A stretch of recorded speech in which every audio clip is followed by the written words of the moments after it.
Skuadron 501 Tentera Laut Diraja Malaysia (TLDM) merupakan unit penerbangan yang memainkan peranan penting sebagai komponen udara strategik dalam operasi TLDM.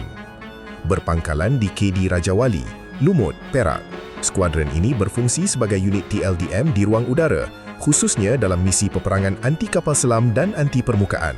Penamaan Skuadron 501 dipilih mengikut turutan nombor selepas Skuadron 499, unit perintis yang pernah mengoperasikan helikopter Westland Wasp HAS Mk1 dan kini dikenali sebagai KD Raja Wali.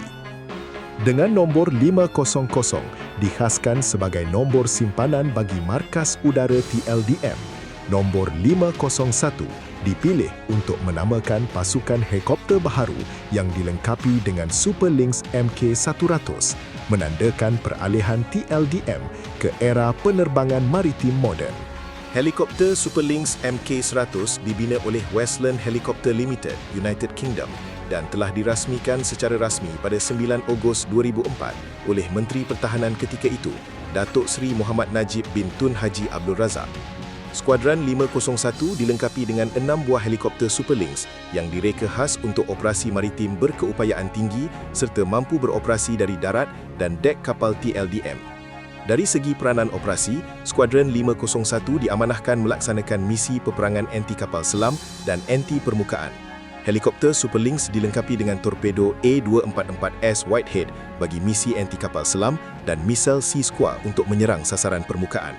Keupayaan persenjataan ini membolehkan TLDM melaksanakan pengesanan, pengesahan dan penindakan terhadap ancaman bawah air serta kapal permukaan musuh dengan berkesan. Sepanjang perkhidmatannya, Skuadron 501 mencatat pelbagai pencapaian membanggakan.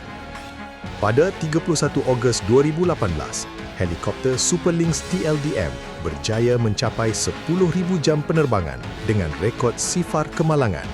Satu pencapaian yang mencerminkan tahap profesionalisme, disiplin dan kecekapan kru udara serta pasukan penyelenggaraan.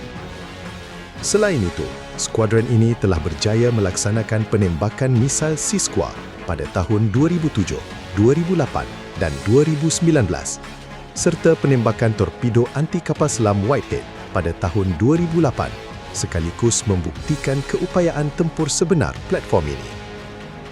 Selain peranan tempur, Skuadron 501 turut melaksanakan pelbagai misi sokongan termasuk pengawasan sasaran melampaui garis ufuk Over the Horizon Targeting OHTH bagi membantu kapal permukaan TLDM, sokongan kepada operasi khas Pascal, rondaan maritim, misi mencari dan menyelamat SAR, pemindahan perubatan Medivac serta bantuan kemanusiaan dan bencana.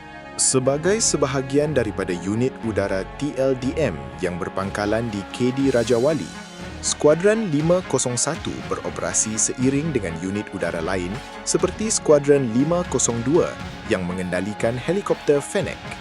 Sehingga tahun 2025 dan 2026, skuadron ini kekal aktif dan berada pada tahap kesiagaan operasi yang tinggi, melaksanakan latihan intensif termasuk latihan formation flying serta terlibat dalam pelbagai acara rasmi seperti lintas hormat sempena Hari Ulang Tahun TLDM ke-91 dan penyertaan dalam Pameran Maritim dan Aero Angkasa Antarabangsa Langkawi LIMA.